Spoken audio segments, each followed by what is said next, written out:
Okay, let me ask you something. Have you ever bought something from a fast fashion brand and then see the same, thing online within sales, few weeks, and you're just thinking what has happened? Yes, that's not bad luck, that's overproduction. And here is the interesting part. This entire system of fast fashion might actually be breaking right now. Not because people suddenly became sustainable, but because AI is making this model inefficient.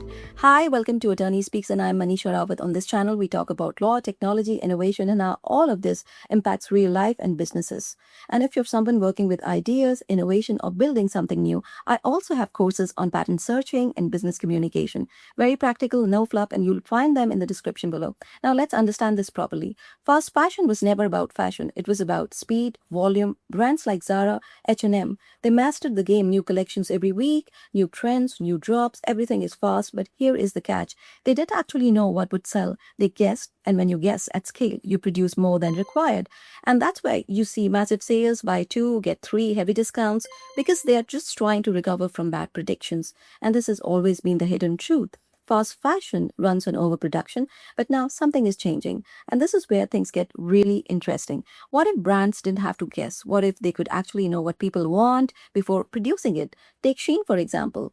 Their model is very different. They don't produce massive inventory upfront. They launch small batches, track what people are clicking, and then, they see what they're buying, and then they scale only those products. So instead of produce, pray, and discount, it begins test, learn, and scale. And that small shift changes everything because suddenly waste reduces, risk reduces, inventory makes sense, and this is where artificial intelligence comes into play. So it guesses your size, your preferences, and fashion becomes less about trends and more about you. This is a big shift from mass production, don't you think so? But what about India? This shift is already happening here. Companies like Stylumi are helping brands predict demand before they produce.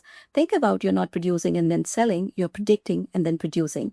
That alone changes the economics of fashion. And then you have big things. Now, this looks simple, virtual try-ons, but think deeper. If people can try clothes virtually, returns reduces, logistic reduces, and waste cost reduces.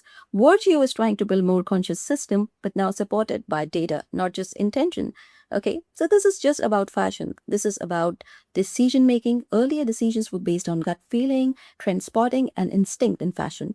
Now they are based on data, prediction, and systems.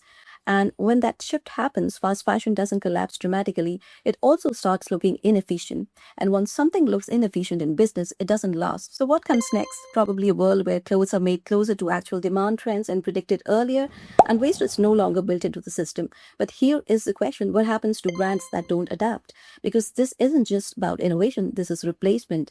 And if you're interested in understanding how technology is quietly reshaping industries like this, make sure you subscribe to this channel. And if this made you think a little differently, hit the like button and share it with someone who thinks fast fashion is just not about cheap clothes.